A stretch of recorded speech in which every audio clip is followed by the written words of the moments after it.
A review copy of Home Sweet Home was provided by publisher Mastiff. Home Sweet Home turned out to be a pretty conflicting game for me. I went into it with no expectations, and I ended up both loving it and hating it for various reasons. This game is a roller coaster ride of both highs and lows, half of it being solid direction while the other is comprised of failed execution. It's not easy to recommend, but it was an interesting one to play through. If it had been tightened up a little, I could see this being a hidden gem of sorts, but as it stands, it's merely another first-person horror game to add to the indie graveyard. The story takes a while to pick up, but the environments are interesting enough so that doesn't become an issue. Here's the general plot summary, which will have some slight spoilers but nothing drastic. The protagonist is Tim, and old Timmy got himself caught in a haunted university. There you are. Miss. What the fuck? Classic Tim, asking ghost girls for help only to get horribly stabbed. Eventually, Tim manages to escape the university and somehow finds himself back at home, but his lovely wife Jane has gone missing. Tim figures out that she might be stuck back in the ghost dimension, so he bravely dives right back in to face the horrors that await. There are several plots throughout the game, with Tim's quest to save his wife being the main overarching one, while smaller stories that explain the different ghosts and situations are sprinkled here and there, mainly in the form of text documents. I don't know if this is a common theme in Thailand, but these have gotta be the most adorable diary entries in a horror game. The cultural setting might actually be this game's greatest appeal, at least on paper. There's plenty of American and Japanese horror out there, so it's nice to see something a little different for a change. A horror game based on the mythology of Thailand. That's what I thought initially, but really, if you've played anything like Silent Hill or Siren, then this should be familiar territory. I don't mean that Home Sweet Home is derivative, it's just that it's doing the whole normal place turned twisted kind of thing. And this game sure loves to distort the environment by doing things like placing new walls when you weren't looking so you can't go back the way you came from, oh no. I like these kind of things, and Home Sweet Home pulled off the aesthetic really well. It's the sort of thing that relies on a lot of subtlety to get right, and it does manage to get the basic idea across, even if some moments are a little absurd, like areas being flooded in blood or bathroom stalls going crazy.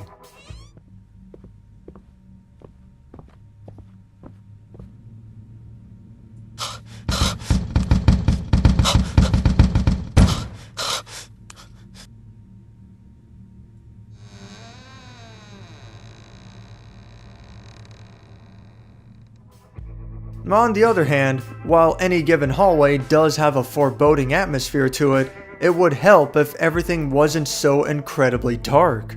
This might have been partially my fault, as I didn't initially notice the gamma slider in the options, but the game never brings this to the player's attention like most other games would. It doesn't even have a graphic to guide the player on an appropriate brightness level either. Everything is still playable, but a few key moments, like this room in the beginning without the flashlight, were really obnoxious. I bumbled my way around this tiny room for almost 5 minutes until I finally found the door. The problem is that horror games rely on a sensitive balance between light and dark, so cranking the gamma to max is hardly a good solution either. It makes the game a whole lot easier being able to see everything so clearly, but it's really obvious that this is not what the developers intended, and it also reveals graphical flaws that were supposed to remain hidden, like how the ground here suddenly ends rather than fading into darkness, or how the sky isn't completely black on the roof of the school. Reminds me a little of the Silent Hill HD collection. The developer should have known better and paid special care to ensure that the player has an appropriate gamma balance before starting the game. And if I was playing with the appropriate gamma levels, then the game took the darkness a little too far. The monster designs, while simple at their core, are utilized in creative ways. The giant zombie-looking thing that attempts to crush you to death if he sees you is pretty cool looking. And although the Ghost Girl might have a generic visual design, she does have a great audio quirk to her. She uses a box cutter or utility knife as her weapon of choice, and she constantly opens and closes it, with the noise alerting the player that she's nearby.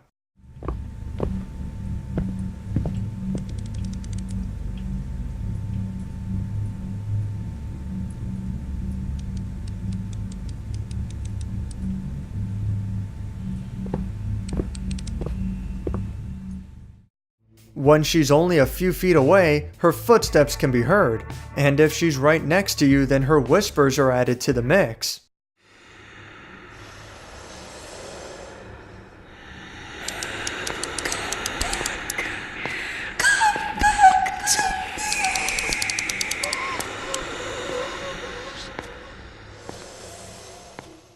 Couple this with stereo headphones and it becomes a surprisingly effective stealth game, one that doesn't rely on a map or radar. You quickly get used to how loud her footsteps are in order to judge her distance from you, and it's surprisingly effective. It better be too, considering that she chases after the player for about 70% of the game. But yeah, it's not too bad. The gameplay is very similar to Alien Isolation, with a few exceptions. The main one being that the player is never given any weapons to defend themselves, at least not until the very end of the game. The maps are also much smaller and more linear, with each set of rooms essentially being a closed-off challenge to solve. The goal is always the same. There's some locked door and you need to find a key to open it, plus a few puzzles thrown in between. The key might come in the form of a card, a crowbar, a hacksaw, a steamed dumpling, but it's all the same. Basically take A to B and repeat, and don't get caught along the way. It's possible to successfully run and hide if the player is spotted, but it's better to avoid that altogether. The game essentially boils down to not being seen at all. If you're into stealth horror, then this one's pretty cool at times. It's too bad that Home Sweet Home is terrible in a lot of ways too. In my opinion, when it comes to a horror game, especially a slower one like this, presentation is king. You are trying to sell the player on the setting, and any little thing that takes them out of that environment ruins the illusion. There are little things like the poor translation effort. Most of these sentences have really bad grammar, which is an unnecessary distraction to have. You'll still get the gist of what's going on, but it'll be from trying to restructure sentences in your head rather than reading the text naturally. That's hardly the worst of it though. The death animations are weak. A few quick slashes with the knife and then the ghost girl freezes in place and becomes a bobblehead for a second there. The game doesn't even have the courtesy to put up a traditional "you died" or "game over" message. Now, to be fair, part of this has to do with the poor implementation of virtual reality in this game. In the game's original version, when a VR headset isn't used, at least the protagonist falls over when he dies, and the screen fades to black at an appropriate time. Still, dying should be much more dramatic. The special deaths in Resident Evil 7, like Jack breaking the main character's neck, were great. There needs to be something crazy like that in this game to make a strong impact and help stick to the player's mind. In fact, a lot of the problems I experienced stem directly from the shoddy implementation of VR. For example, if the player is under attack, they can mash the action button to push the ghost girl away and run to safety. That sure would have been nice to know, but I had no idea that existed when I played through the game. It shows up real big in the original game, but in VR, it's practically hidden. Oh, there it is, just barely on the border of your peripheral vision. One of the puzzles was also real tough to figure out, but not for a good reason. In VR mode, the draw distance for certain graphics is ridiculously small. It's mostly meant for incidental decoration, so it's not that big of a deal, but one of those is a solution to a riddle. It's already bad enough that everything is so dark, but not being able to find a necessary clue unless your nose is right up against the wall is kind of a problem. That's not to say that the game is any mark of wonder on its own merits either. Sometimes it can be kinda tough to sneak around the ghost girl.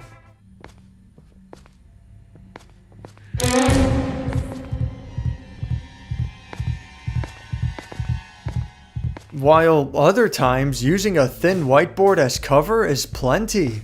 There are a few silly moments which feel inconsistent. You can shine a flashlight right on her face and she doesn't seem to care. It's going through a bookshelf, sure, but come on. If you barely shine it on her back though, then watch out.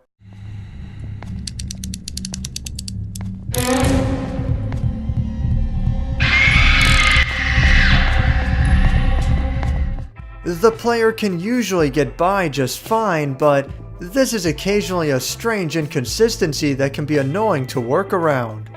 But that says nothing about the bugs and glitches. This room in particular is consistently buggy. Look at this nonsense, her pathing just has her pace back and forth. You can't get past her like this without her noticing you. Luckily, she'll also get stuck in place half the time, so you can easily ignore her and solve this area without much trouble. Then, there's this part.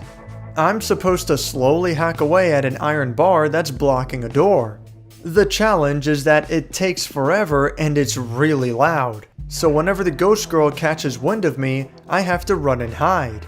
That sounds like a cool idea to me, but after doing this for a couple of turns, she apparently got herself stuck outside of the game. The clicking of her knife was still audible, but I couldn't figure out where she went to.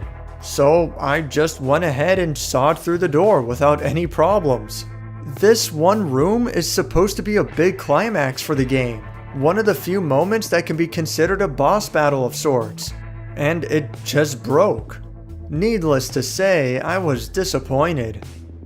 I'm not trying to say that the whole game is like this. The puzzles are fun, and when the stealth segments work, they're great. It's just that the other half of the time, this game is totally busted. Before I end this review, it's certainly gone on long enough, I'd like to share this for fun.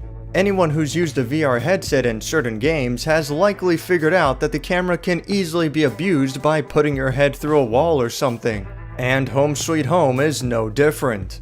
My character is hiding in that locker indicated by the blue wireframe, but I'm able to manipulate the camera by standing up from my couch and physically walking around the room.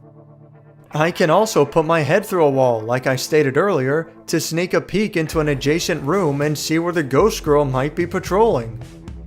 This is obviously cheating, but it is fun to do. I also managed to find a room where the game is storing its assets.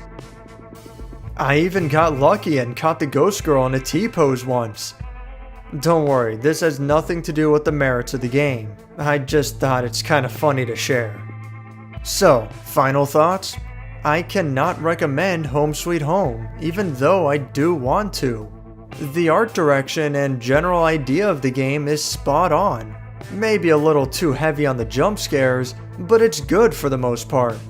It's a simplistic game, but the visuals and audio also help it to be pretty immersive, especially with the VR headset. And the lore scattered throughout the game is not only interesting, but it knows when to keep itself brief. I didn't mention the music, which can get pretty repetitive, but overall it's not so bad. On paper, this all sounds pretty good, but the execution gets botched time and time again. The poor translation to English and no guidance on the gamma adjustment may seem like minor things to nitpick about, but it goes a long way towards ruining the game. The more important details only add to that, such as lackluster animations and occasional glitches. Even using a virtual reality headset comes with major issues. I'm not going to spoil it, but half of the game's ending just inexplicably cuts to black, but only in the VR mode. But perhaps most insulting of all, it ends on a cliffhanger. You've got other choices to pick from. Alien Isolation and Resident Evil 7 still reign supreme, and you're better off playing both of those games twice before you should consider Home Sweet Home. And even then, I'm sure there are other better games still. I haven't played Soma or Amnesia yet, but those games seem like they might be better choices as well. Or at the least, they seem more competently put together. Home Sweet Home is only halfway to a quality product, and man, this game really needs that other half to be decent because this could have been really cool, but what we've got sucks. If you are interested in this game, keep in mind that, for some reason, the PS4 version is the most expensive one, going for nearly double the price. Either way, I would recommend waiting until this game goes on sale for $5 or no more than $10. Thanks for watching my review on Home Sweet Home.